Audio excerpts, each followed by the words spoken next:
minute. Okay. Thank you, Terry. I'm a longtime resident of Northeast Portland and owned a retail business there for more than 20 years. I'm happy to say that after selling my business 7 years ago, I'm still a resident of the Grant Park neighborhood, and my beloved store is still standing. Broadway Books just celebrated 30 years of selling books from their location right here in our part of Portland. I'm still very attached to the store I co-founded and the neighborhoods it serves. The current owners are carrying on the proud tradition of small independent bookstores across the country by offering great books and spectacular personal service that cannot be matched by huge online vendors whose names I will not mention, but I will say this. Please support your locally owned businesses wherever you can. They count on your business to stay open, and they are committed to the community in significant ways. As Ringo says, we get by with a little help from our friends. As a relatively new member and volunteer at Portland's Northeast Village, I've been deeply impressed with this organization and what it offers to seniors who wish to grow older in their homes. It has been an honor to be involved in a group that provides many services to help improve the lives of so many people every single day. One membership benefit that leaders of the Northeast Village Portland have been working toward is a stronger program of cultural enrichment, and part of that begins today. The Northeast Village Author Series. Welcome to our inaugural event. Charter member Joan Malling came up with this idea after seeing something similar in France and enlisted the help of a few of us to get it started. Thanks to Terry's invaluable help as a Zoom wizard and all-around fabulous individual, we are gathered here today. As a person with ties to Oregon's literary community through my bookstore, I was asked to find local authors to participate. We enjoy an embarrassment of riches when it comes to authors who live in the Portland area. In this series, we will host local authors who will give presentations about their work. We have scheduled 5 events for this year to be held in May, June, July, September, and October, each on a Friday afternoon from 3 to 4. The events will be posted on the website's calendar, and they will be conducted as Zoom meetings. Of course, these events are free to Northeast Village members, but you must register to receive the link that will take you to the meeting, as all of you know, because that's exactly how you came to be here. And now it is my great pleasure to introduce to you our first author, Irvington resident and delightful person, Chris Santella. Chris Santella is a freelance writer who has called Northeast Portland home since 1999. A Connecticut native, Chris graduated from Middlebury College with a degree in English and very little idea of how to use that degree to make a living. He stumbled into a job as an advertising copywriter and began to write for a living. After a few detours, business school, a move to San Francisco, and a brief stint with a high-flying and ultimately crashing .com startup, he was lucky enough to publish his first book, 50 Places to Fly Fish Before You Die, in 2004 with Abrams Books. Since that time, he's authored 22 other books, many in the 50 Places series, and a few others on his favorite pastime, fly fishing. He also published his first children's picture book this spring, Biking with Grandma. Chris and his wife Dee have 2 daughters who both attended Beverly Cleary and Grant High Schools. In addition to his book writing, Chris plays and sings in a local band called Catch and Release with 3 other Northeast Portlanders. His closest brush with greatness was having a song of his played on the now defunct NPR program, Car Talk. And now I'm going to turn you over to Chris. Well, thank you very much, Roberta. What I'm going to do is I'm going to see if I can bring up the share screen function and bring up a PowerPoint presentation here that will show you some pictures so you don't have to look at my mug the whole time. And this should be kicking in here in just a moment. There we go. So I just called this presentation the making of a writer. It was going to be the making of a writer, sort of, or sort of making a living as a writer, because I think there are writers lurking in all of us. It's more about, I think, having the perseverance and perhaps other ways of making a living until you can make a living as a writer that helps one get to this stage. But I've been very fortunate. As Roberta mentioned, I was an English major at Middlebury College in Vermont. It's a beautiful campus up in the Green Mountains, and I studied literature, of course, a great deal of Shakespeare and Dickens and Milton and Pope and some more modern authors as well. It was a great learning experience. I think the goal of a college like Middlebury was to give you the tools you needed to be a clear communicator and an analytical thinker. What they didn't tell us too much, or at least those of us in the English program, was what the heck you were going to do with that degree when you finished. And I remember very well the summer of my 22nd year. I had had the opportunity to take a month off and drive across country with a few friends, and I came back home, and I think my parents at that point were really wondering, what are you going to do? And I took a job at a local golf course. I like to golf as well, but it was more for the job. And I was a greenskeeper. And one of my first mornings, I was raking a sand trap on the second hole of the little course in Norwalk, Connecticut. And I was raking out the sand trap that was behind the green. It was kind of a blind hole, so the people coming up couldn't necessarily see that I was there. And I heard the sound of a club hitting the ball, and I looked up and I saw a blur of yellow. People were using yellow golf balls a lot then. And the next thing I knew, I was out cold in the sand trap, because that golf ball hit me right between the eyes and knocked me out for a moment. I guess the good luck for the golfer was it hit off my head and was within 2 feet of the hole. Otherwise, it would have gone in the woods. But I think I realized at that moment I had better try to find, if not a more remunerative, at least a safer form of work. Through happenstance, I happened to find my way to an advertising agency. And this was not the advertising agency that we see portrayed on Mad Men. This was a company that focused mostly on hardware products. And I don't even mean computer hardware. I mean putty knives, sandpaper, molding. So it was not the most exciting job, but it was a chance to polish some of my writing skills. And so for a while, I was making a living as an advertising writer or a copywriter. And I continued to do that on a freelance basis once I moved out to Oregon. But all the while that I was doing advertising writing, and again, mostly for not very glamorous clients, a lot of it was businesses trying to sell to other businesses. All that while, I really had the desire that goes back to my college days of maybe trying to write for publication, write material that might be more expressive, more for me than for a software manufacturer or a sandpaper manufacturer. One of the reasons I wanted to move up to Oregon from California was that I knew there was a lot of great fishing. And I was always a passionate fly fisherman. I've learned a great deal since I've been in Oregon.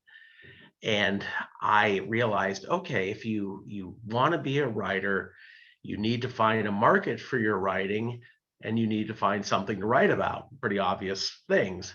And at the time, there were still a number of magazines that were geared towards fly fishermen. So I thought, okay, what I need to do is I need to try to get some pieces published in the fly fishing magazines. And I would send off query letter after query letter. A query letter is what you send to a magazine or newspaper editor when you're essentially pitching a story idea. In the good old days, people would write back to you and say, most of the time, well, thanks for reaching out to us, but this isn't quite right for us, or you don't seem quite qualified enough to write this. I have to say that nowadays, if you pitch an editor, you seldom even hear back. It's a little bit discouraging, but then you would sometimes hear back.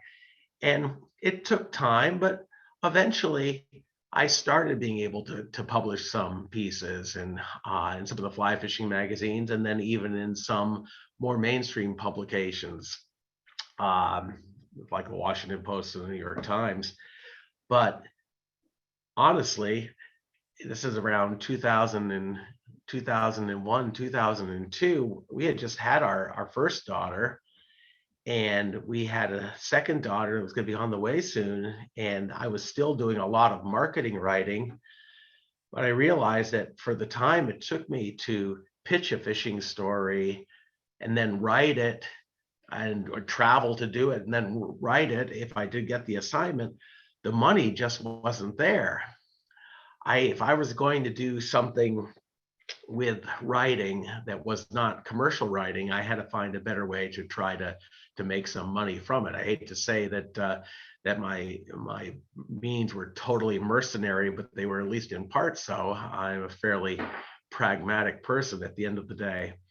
And from my research, I realized that I needed to find a larger commercial publisher, because larger commercial publisher, they print enough books and they have enough distribution that allows you to sell books. You can have some wonderfully written books, wonderful ideas that maybe are published by a very small publisher, but because they don't have sales reps that are going and visiting all the independent bookstores and don't have any clout with the Barnes and Nobles or the Amazons in the world, even if you do a great book, without the distribution, it's going to be very hard to sell many books. And I realized that this was something I needed to do.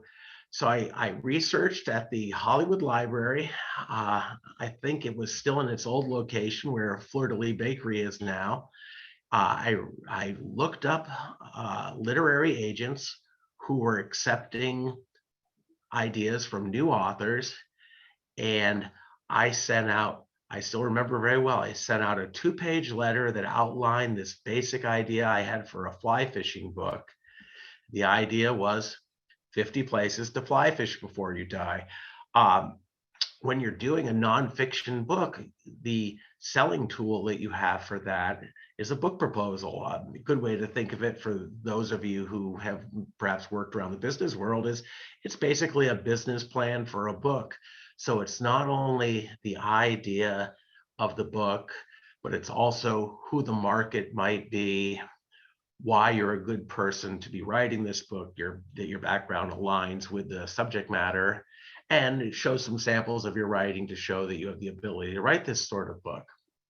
So with the help of the literary agent, the literary agent that I've worked with now for 20 years almost, was the first person I sent a letter to. So I did get a positive response, and my agent, Stephanie Roston, was interested in the project. So working with her, we developed this idea around 50 places to fly fish before you die.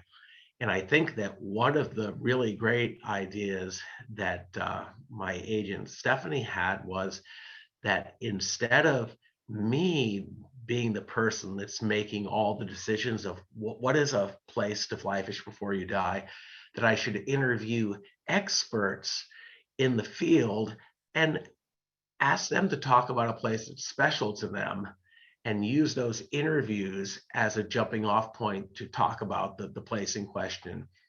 Because I think that for anyone who's an aficionado of a pastime or a product, there are people who come to that pastime for many different reasons. For example, let's take the fishing example. For some people, it might be about visiting a beautiful place. They don't care that much if they catch tons of fish, if they can see some beautiful birds and have a nice experience in nature, that can make a wonderful place. For another person, it might be about being able to have the chance to catch a really large trout or a really large tarpon. And that's going to be what's important to them, which is really just to say that what makes a place someplace you need to fly fish before you die is a very subjective thing. And by interviewing 50 different people, I would get 50 different perspectives on what makes fly fishing travel an interesting thing, and hopefully give the reader a better sense of the possibilities of the sport.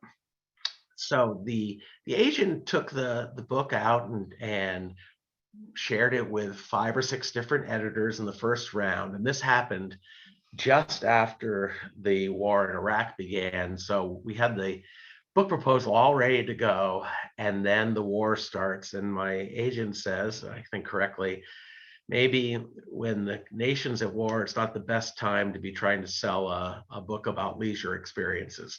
So she held on to it for a little while, but then when I think President Bush at the time declared victory on the aircraft carrier, obviously the war went on a bit longer, but things seemed to calm down a little bit. She went out and she was able to sell the book.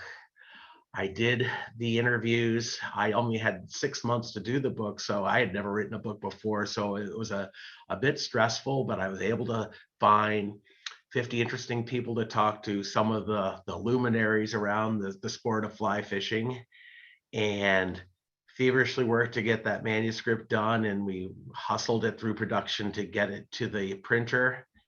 And the first book, 50 Places to Fly Fish Before You Die, came out that spring. And I still remember very well when the book arrived at my house. As an author, you usually get an advance copy or two before it gets to the warehouse. And I remember the book coming and sharing it with my wife, and my youngest daughter was too small to really appreciate it, but my oldest was old enough to hold it. And we went to Widmer's Pub, which is no more now, but I remember we went out and celebrated that night, and it was very exciting for us. And honestly, I thought, well, writing a book is something I've always kind of wanted to do, something I can show the proverbial grandchildren, and that'll probably be it. I'll be back to doing marketing copy, and that's okay. Better than being in the salt mines, but this is probably the beginning and end of my book writing career.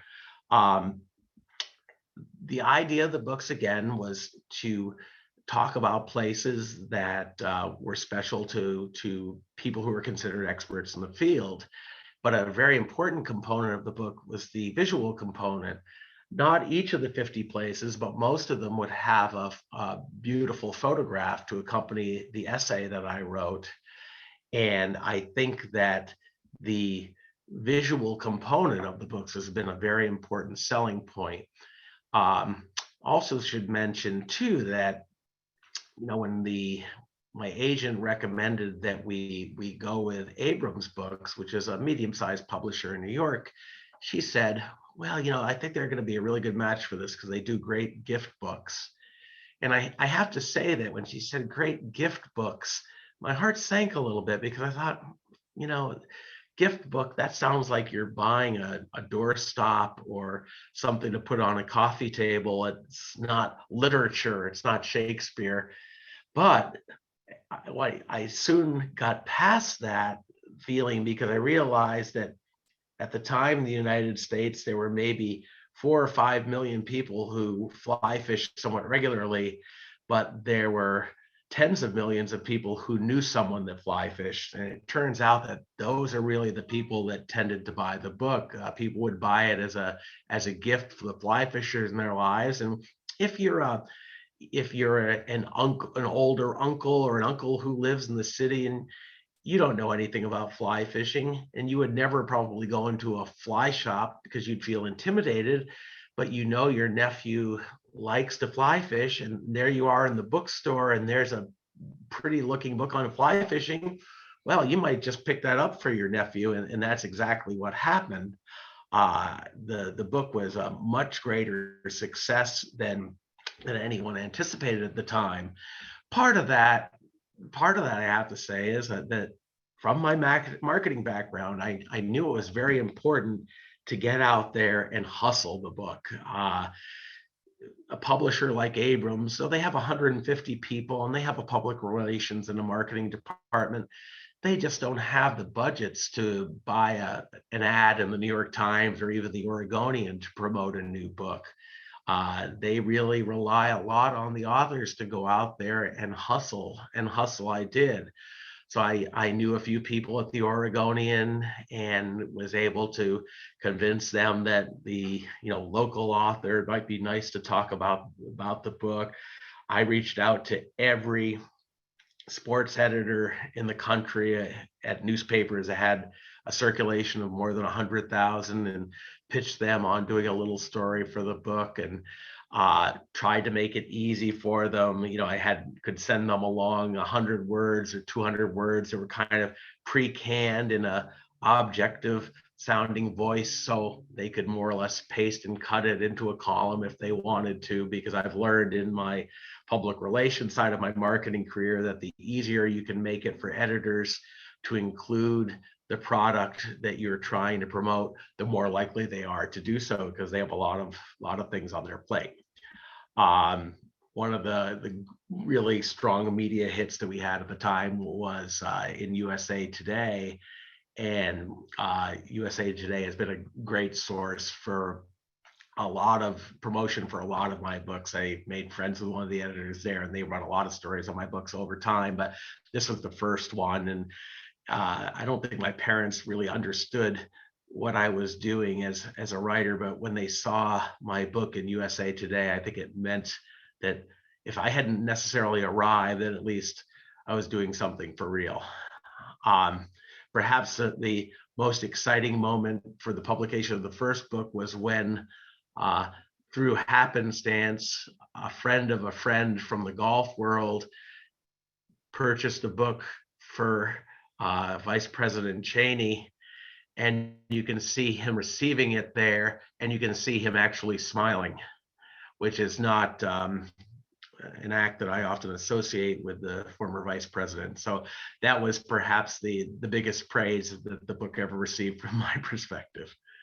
I thought that again, that maybe that I would be a one-hit wonder, one book and done, but thanks to how well the fly fishing book did, the publisher came to me before the year was out and said, "Hey, do you happen to know anything about golf?" And it just so happened I had done some golf writing in the past as well, and golf is still a passion of mine. You can find me out there at Heron Lakes or East Moreland or Glendevere or Rose City hacking the ball around. I don't play it very well, but I do love the sport. And I said, yeah, I do know something about golf. So another 50 Places book came along, 50 Places to Play Golf Before You Die. And again, it was the same formula. I interviewed PGA pros. I interviewed some famous golf course architects, people who worked in the golf travel world. It was actually a lot easier to find people to interview in the golf world than in the fly fishing world, because it's a much bigger universe to draw from, and there's more money involved there. So the people associated with the various courses and with the PGA understand the value of promotion. So that was really a fun book to do. I got to talk to Gary Player, to Mark O'Mara, and to a number of other, Peter Jacobson, number of other famous golfers. And ultimately have been able to travel to a lot of these spots as well. This is the Jasper Golf Course. It's up in Jasper National Park in Canada. This is a course that's down in the Dominican Republic called Teeth of the Dog. I was able, again, the golf book did even better than the fly fishing book out of the gates. I remember one day a friend emailed me. He said, your book is number 33 on Amazon. I said, oh, number 33 in sports? That's pretty good. And he said, no, number 33. And actually all the copies of the golf book sold out. It came out in the early fall and people were buying it, I guess, for the Christmas and Hanukkah holidays. So the book actually sold out. So I didn't stay at number 33 for long, but it was exciting for a while. But after that, I went back and I did another book on fly fishing, and my passion, as Roberta mentioned, and that was a little bit more of a project of passion. Didn't do as well on the market, I think, because a lot of booksellers thought it looked just like the first fly fishing book as far as they were concerned. I'm not even sure they understood it was a different book, but it's always one of my favorites because I talked again to lots of expert fly fishers and asked them to share their favorite fish story, because everyone has a fish story, I think, who's done any angling. So it continues to be one of my favorite books, but it was not that commercially successful. Though it did get featured on the Jumbotron in Times Square. You could just barely make out there on the bottom. That's not because it was such a great book, but that was simply because the people that owned the Jumbotron owed Abrams a favor. So I had my 30 seconds of fame in Times Square there. I was getting a kick out of that. I would say that the great decision point in my publishing life, at least as far as the 50 Places series was concerned, came when my editor suggested that I do 50 Places to sail. I had been on a sailboat exactly twice in my life, and I have to say that neither of those experiences was tremendous. And I knew sailing had a dense lexicon of its own, and it was not a lexicon I was familiar with. So I was very anxious about trying to tackle a sailing book because I didn't want to come across as an imposter, which I certainly would have been if I was trying to pass myself off as an expert sailor. But I realized in the end, what I'm writing about is place. I'm a travel writer, and I don't need to get embroiled in too much of the technicalities of sailing to appeal to the sailor. I need to be able to talk about how place fits into the sailing experience. So I agreed to do it.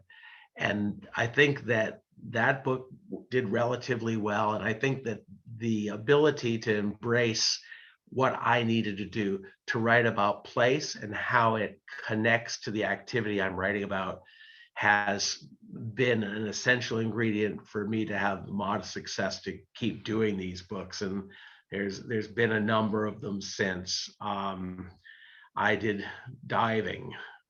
I did birding. I did hiking. I did biking. I did ski and snowboard. I did paddling, which was really as much rafting as paddling. But a lot of rafters, they talk about paddling, whether they're in a raft, a canoe, or a kayak. I did running, and that was actually, I'm not a runner, but that was really a fun book to do because there's so many different sorts of distance running that people do, from marathons to trail running to some of these crazy adventure runs. There's one in Tennessee where I think the total mileage is something like 40 miles, but there's hardly any trails. You're running up and down the mountainside on a course that is determined each year. So it's a pretty crazy thing, but there are a lot of interesting runs like that. There's a run in Wales where humans are running against people on horseback, and humans occasionally do win because horses can't run for extended distances because they can't sweat efficiently, but humans can. Interesting little side note. I did surfing. I did rock climbing. I have to admit that I have a little bit of vertigo. I still haven't been able to watch the climbing movies that have come out. But again, these were fascinating folks. The surfers and the rock climbers are some of the most athletic people I've ever interviewed. Just in incredibly fit shape. Not too many ounces of fat on these folks. Very humbling. I did yoga, and doing the yoga book was interesting because a couple of years ago, I was at the point where I didn't really think I wanted to do any more 50 Places books. I had been I'm 59 now, and I figure that I've got a few good years left, but I always enjoyed writing songs and writing short stories. And I have a couple novels I've been working on, and I wanted to have a little bit more time for those. And I was at a point in my career where having to make money from everything I was writing was less important. And I considered saying no, and then I proposed to my agent, well, what about if I get a co-writer? And they were amenable to that idea. So one of the other writers who was represented by my literary agency, a great young woman named Diana Helmuth, she was proposed as a possible co-writer. I reached out to Diana, we discussed it, we came up with an arrangement where she would do a little bit more of the research and writing. I would help, I would do some of the writing, but I would sort of manage her work and help with the photographs, and we would both be on the cover. And it's been a great relationship because it's enabled her to quit her day job and be a writer full time. And it's enabled me to keep the 50 Places series going forward, but without having quite the time commitment. I should also mention again that one of the reasons I felt like it was important to keep 50 Places going from a financial perspective or a business perspective is that each time a new 50 Places book comes out, the sales reps from Abrams have an excuse to call on booksellers like Roberta, or like Roberta used to be, and the chains as well, and say, yeah, we're here's the latest 50 Places book, and would you like to renew your repurchase some of the backlist? And oftentimes people do purchase from the backlist because all of the books are still in print. And I would always see a bump in royalties for the older books when a new book came out. So it made good sense to keep my hand in it. Along the way, I've been able to do some other projects. I did a book about the challenges facing the environment and public health from people having cats outdoors or from unowned cats that are on the landscape. And was with an old friend who from boyhood, who is a leading ornithologist now, was at the Smithsonian for a long time. Now he's at Georgetown University. And I was even able to return to my favorite topic, fly fishing, and to publish a bunch of essays and short stories that had been in the New York Times and some other magazines. So this one, again, more project of passion than a very remunerative project, but it's been able to keep my hand in that world. Again, talking a little bit about the business of writing, I think that authors hope to be able to perhaps augment their royalties and their writing advances with lecturing, or in a best case scenario, maybe having your book made into a film or television show. 6 years ago, I was lucky enough to have a network called the World Fishing Network. Now they're part of the Outdoors Network, approached me to make the book into a television series. And unfortunately, it was going to be on for 4 or 5 years. They were purchased by another network who immediately canceled all new productions. So we only had 1 season out there, but it was great fun to see some of the places and the personalities I wrote about in the book come to life on the screen, and it was remunerative almost as much as the initial writing of the book was. So it's a side way that authors try to hopefully create a little more income. I have to say that, I think that some of my friends, when I first started writing, thought, oh, you published a book, you must be, really swimming in the money, and doesn't work quite like that. Most books, I think some startling amount, like 80 or 90%, Roberta might be able to comment on this, sell less than 5,000 copies. If you figure that maybe you're getting, $2 or $3 of royalty per book, it's not really life-changing money.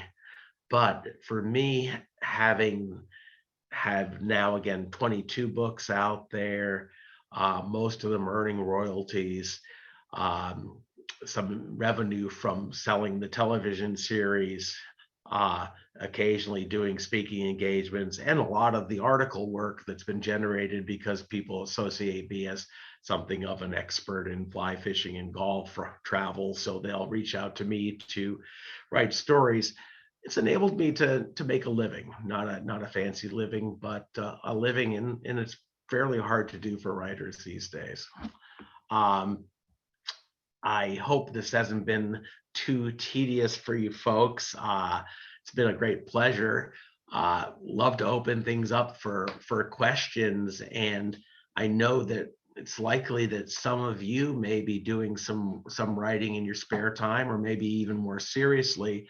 I'm always happy to try to talk a little bit more about the process of trying to write a book proposal or acquire an agent. So if anyone has more involved questions, I think Roberta and Terry can share my email address. I'd be happy to try to field them, but I'm also happy to try to take some questions now. So I'm gonna stop my screen sharing, and Okay. So, can you hear me? Terry, I don't think you're quite coming through. Yeah, I can hear that. Yeah, Okay. Okay. Can you hear me now? Can you hear me now? I can hear you. Okay, great. Yeah, so if people want to Okay, put your great. video Yeah, so if cameras people back want to on. put your video cameras back on. Yeah, so if people want to put your video cameras back on. Wow.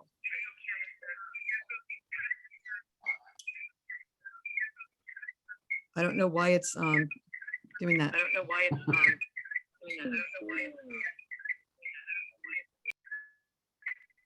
that. Okay. Can you hear me? Is that better? Yeah, that's Yeah. better. Okay. Yeah. All right. So we're just gonna make this open to anybody who, there are a couple of questions in the chat. Sure. And that Joan put in there. Joan, I don't know if you want to say them, or I'm happy to read them out loud if you want me to just read them. I can pick them You up. want to go ahead? Sure. Okay. Chris, Great. I was curious about a couple of things. Sure. One, did you do your own photography? No, that's a great question, and something I probably should have addressed.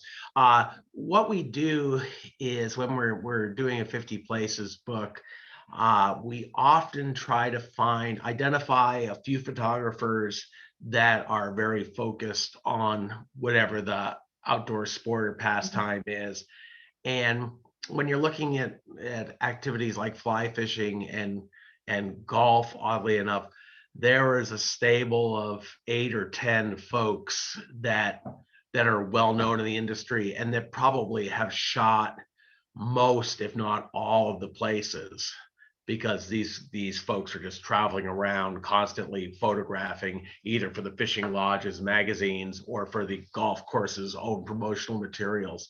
So we go to those folks and tell them what places we're looking for and ask them to look in their stock. There's just not budgets. Usually the budget for photos is about $10,000. So most stock photographers, or photographers who have their images in stock, for the time it takes for them to go and identify and send along a few low resolution files to someone and then get $200, $150 a shot, it's worth their while to do so. But usually a photographer is not going to be able to go to a place and shoot it for less than $800 or $1,000 a day, and we just don't have the budgets for that. So we're always looking for stock shots.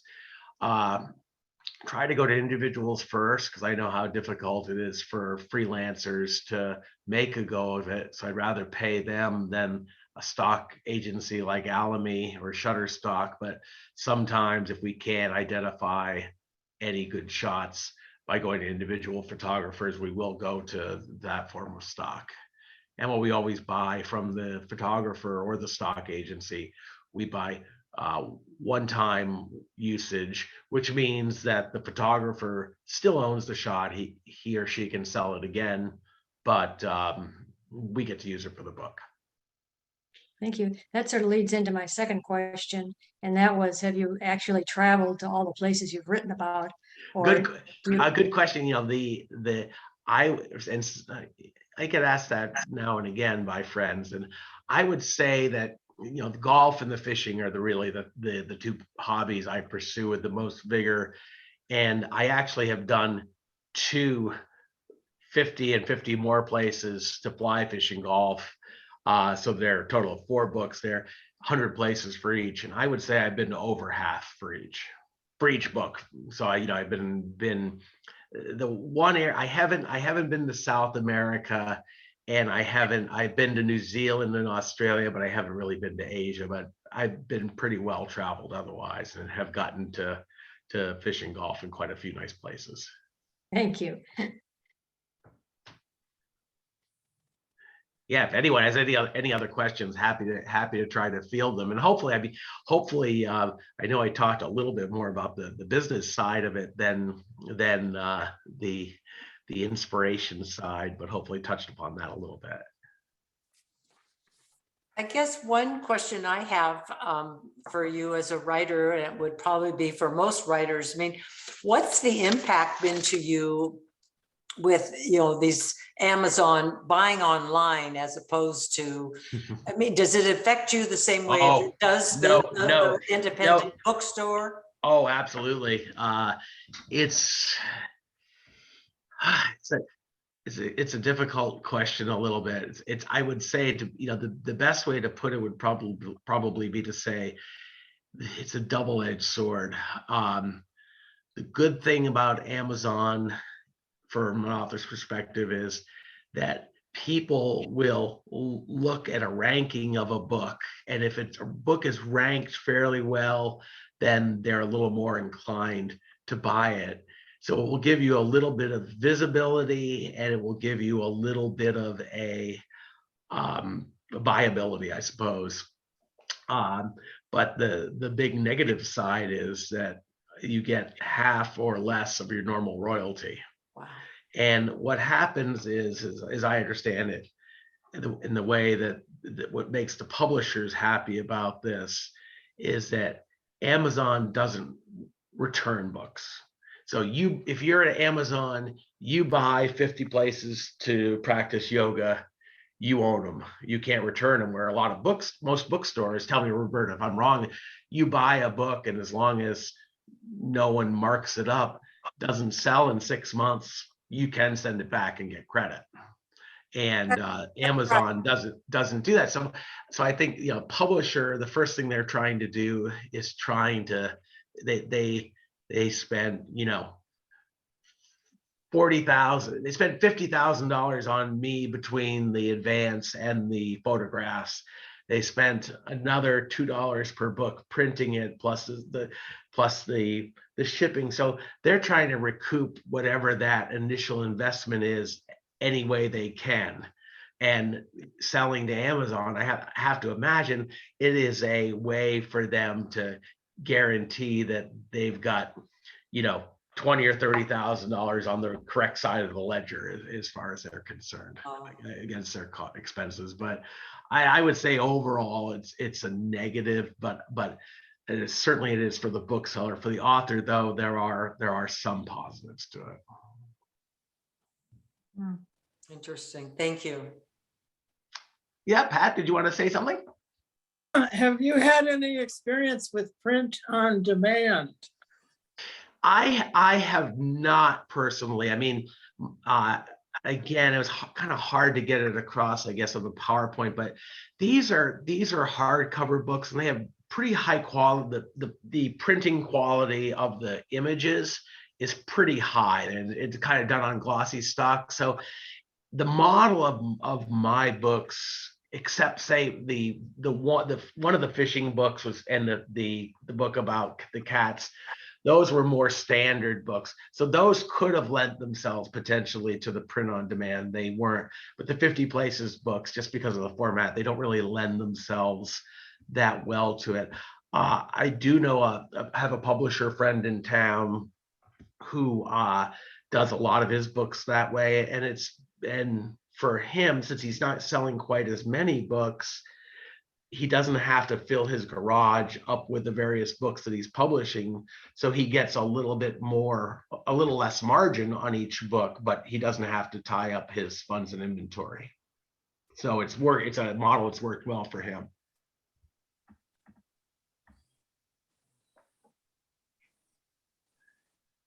Joan. I watched your presentations from Book Passage about your new book. Oh, good. For Oh, I children. hope good. It was fun. I loved the book, and just curious how you got into children's writing, what prompted you, and where you're going to take it from here. Oh, it's a great question, and a great sales opportunity. No, just kidding. Because I didn't include it a picture, but no, I've always liked the picture book format. And the picture book format might be a grandma or grandpa in the audience here, or moms and dads who are reading picture books. But basically, it's a 32-page book, usually with 16 2-page spreads. One half is a picture, one half is text, give or take. And I always liked that storytelling format. And I had written a number that I liked pretty well. And I badgered my editor at Abrams to introduce me to the children's editor there, because they do have a children's imprint. And after lots of back and forth and editing, she presented a few of them to the publishing committee. They didn't want either of them.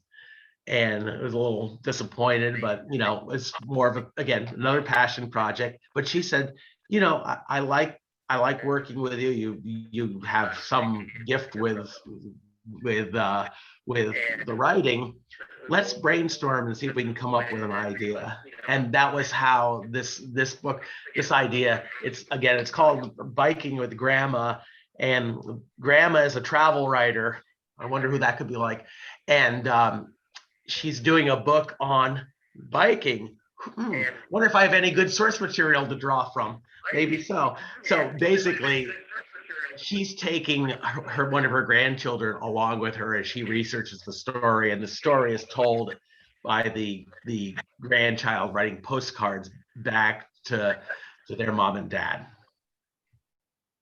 So that was how, and it really was something where, I think she said, gosh, is there anything we could do that piggybacks off of some of the other work you've done, or you already have this brand, as it were, out there. And that was where we kind of came up with the idea. So it was a great collaboration, really. Do you know yet whether you're going to go on and write more? That I am hoping to. I mean, it's possible. I think that we'll know probably by the fall, if the sales were okay on this first project. And I think if they are, then there's a chance it could be another series. And again, I just don't want you to think that I'm just in it for the not so big money. I do a lot of writing where I don't expect to make any money at all, but it's the publishing industry, not the publishing arts. So they are concerned, bookseller or the book publishers are concerned with books that sell, and and if they don't have some books that sell that make a profit, then they can't do more of the passion projects that they might have. all right? Thanks. Sure.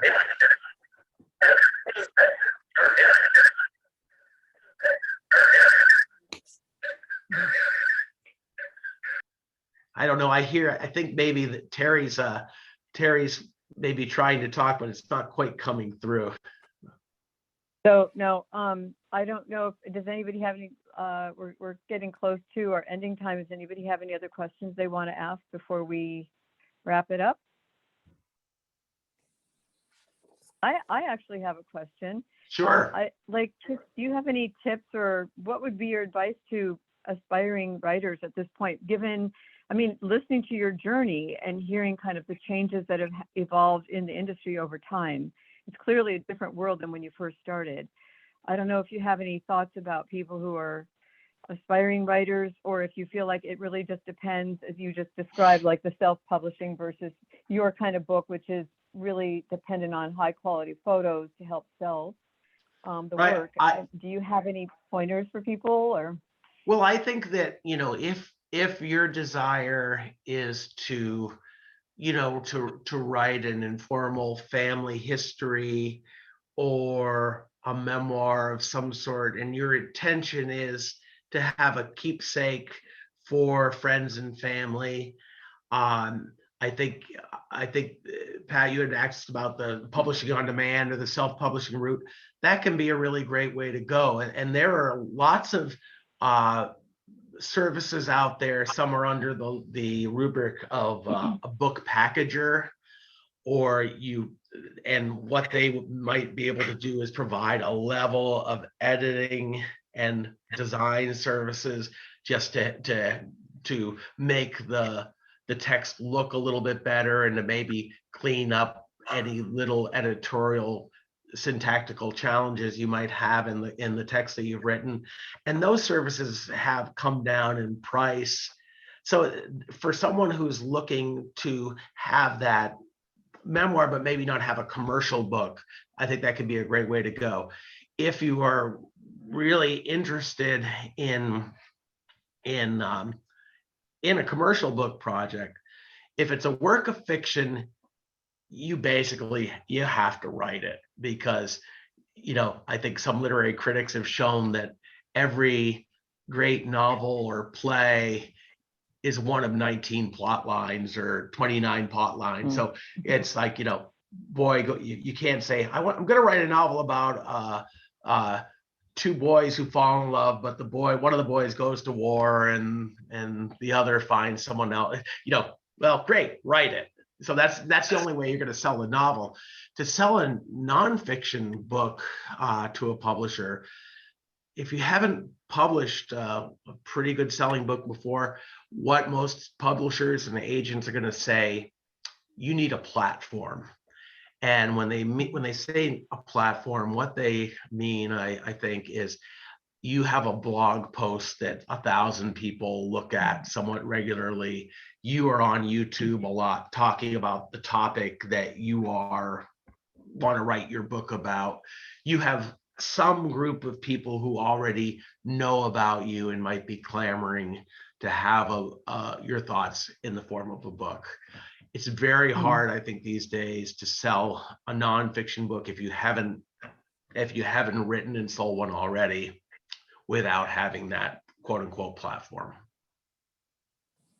Okay, thanks. I want to. Yeah, John, if you have a really quick, because we're at time, but do you have a quick question you want to throw in? I just want a confirmation. It'll be a quick confirmation question. My interest would be in writing children's picture books. And years ago, I spoke to a picture book writer who actually lives in Portland. And he recommended at the time, the best way to do it would be to try to submit stuff to magazines first, in order to get known that way. Do you agree with that, or do you have a different strategy that you would recommend? Well, I think that that could be, or could have been, a good way to go.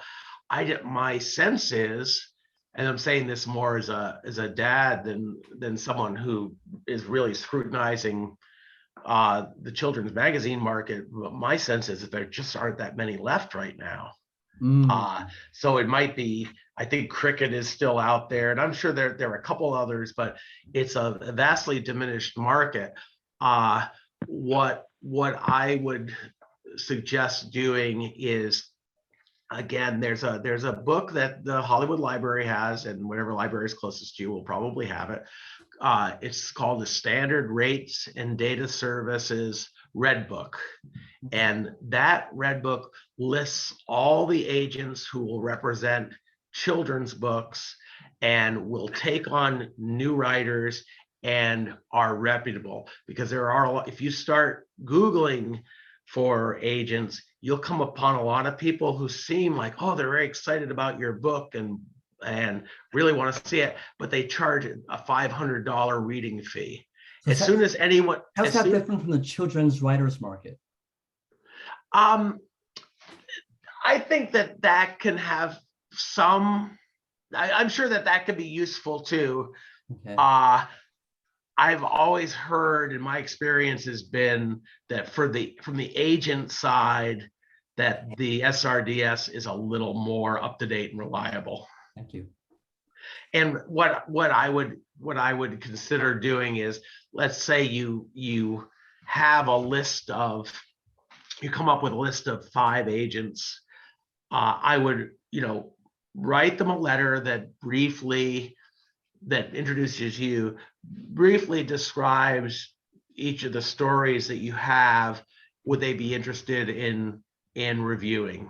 And it's going to be done by email in most cases now, rather than just sending them along blindly, because that's showing you respect their time. And it may just be like some agents, I suspect, if there's a talking animal, they don't do talking animals, or if it's about maybe they might be very interested now in stories about inclusiveness, so there may be, just because certain stories, they're not looking for anything else, they'll tell you, but you make a better impression than just sending them 5 documents they have to open.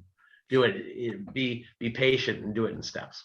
Chris, we are just about out of time. So I have a few things that we yes, I know you want to wrap things up, and I will stay here. Okay. Okay, I want to, before everyone signs off, please stay just a minute to hear about our second event, which is going to be held on Friday, June 17th at 3 p.m. It's another Irvington resident. Her name is Carolyn Wood, and she'll be here to discuss the process of writing memoirs in a meaningful and mindful way. She is the author of 2 extraordinarily thoughtful memoirs. The first, called Tough Girl, is the coming of age story of her days as a member of the US Olympic team in Rome in 1950, and also includes her hike decades later along the legendary Camino de Santiago, a pilgrimage trail that runs 500 miles across northern Spain. Her second memoir, Class Notes, covers the years she spent working as governess to Robert F. Kennedy's children following his assassination. Ms. Wood has lived a colorful life and has much to say about it and how to write a good memoir. We hope you can join us for this event. And now, if everyone who is still watching could please turn on their video and unmute themselves, I'd like to thank Chris with a round of applause. Oh, thank you very much. Yay. I appreciate it. Thank you very much. And I had told Roberta and Terry that, again, if anyone has any questions, sort of, a little bit more about the writing business, they'll share my email and we can correspond that way. Yeah. Okay. Great. Goodbye.